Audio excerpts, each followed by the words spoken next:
As I was showing the various edits you can do to a document, as far as the size of the document, changing the resolution, or the canvas size, I had brought in an image in there as well. So I'm going to go ahead and go through some of the basic ways of importing items into Photoshop.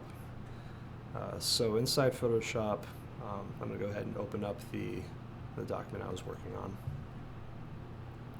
So this is my 18 by 12 document, and I'm going to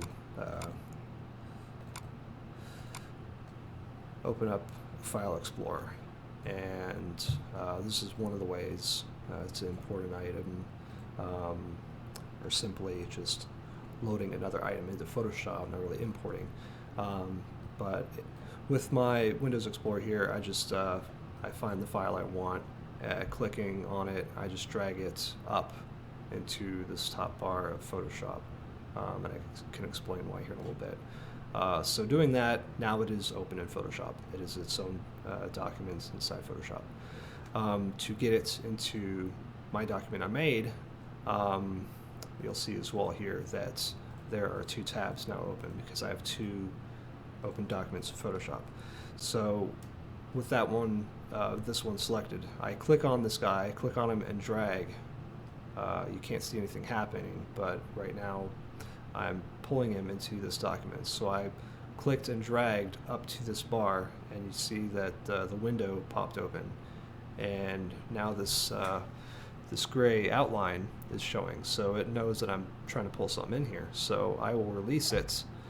I just let go of my mouse button, and then you see that the guy drops right inside here. So now this image has been moved inside of this document here. I'm going to close this out because I'm going to show something else here. If I were to, as I said, I drug my mouse up to this top bar here because it opened it as its own document in Photoshop. If I were to just drop it inside this document, you'll see that it pastes in here. But it's a little bit different. It's got these little bars on it. So it's waiting for me to accept this. So I can either say, no, I don't want it to come in here, or if I hit the check mark, now it's in here. So, and it says it's placed an embedded smart object. You can't see the rest of the text there, but place an embedded smart object. And in my layers here, you'll notice that this first image that I opened in Photoshop and then moved into this document, it's just in as a raster layer. But this object came in as a smart object, so it's a little bit different.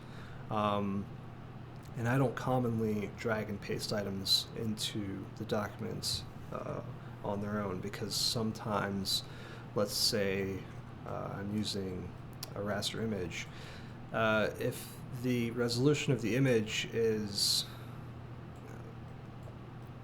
questionable, then pasting it in as a smart object, it might not come in at the proper resolution.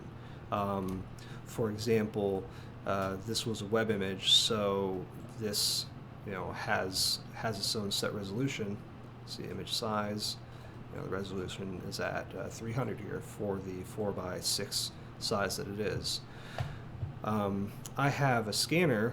When I scan some images, if I tell it to boost the resolution up, it will set the resolution at whatever size I tell it to, but the physical size of it is whatever the size was of the object in the scanner. So if I scan something that's 1 inch by 2 inches, but I want it to be 2000, the resolution to be 2000, the image, it'll scan at a large size and it'll view nicely, and I can open it and print from it fine.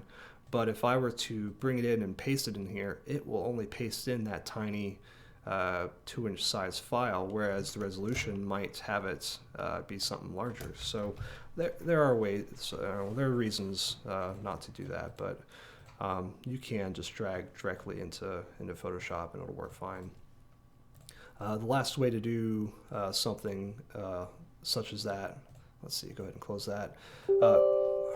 excuse me, sorry, is to go to the File drop down and go to Open.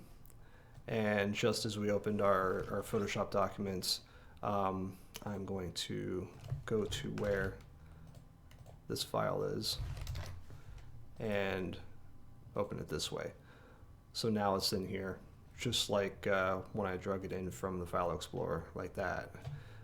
It's in as its own document, and I can drag it over here and have him join his brothers.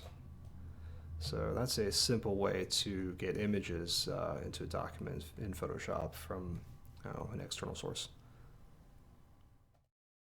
Thanks for watching our video. These are offered by the Solvent Printer Guys as a form of instruction, help, or support to our current customers, future customers, or anyone who finds them useful. Go ahead and click the subscribe button below if you wish to be informed about any upcoming tutorials or FAQs. If you have a suggestion for a video that should be made, please leave a comment below as well. The Solvent Printer Guys offer ink, parts, and support for a variety of Roland, Mutoh, and Mimaki printers.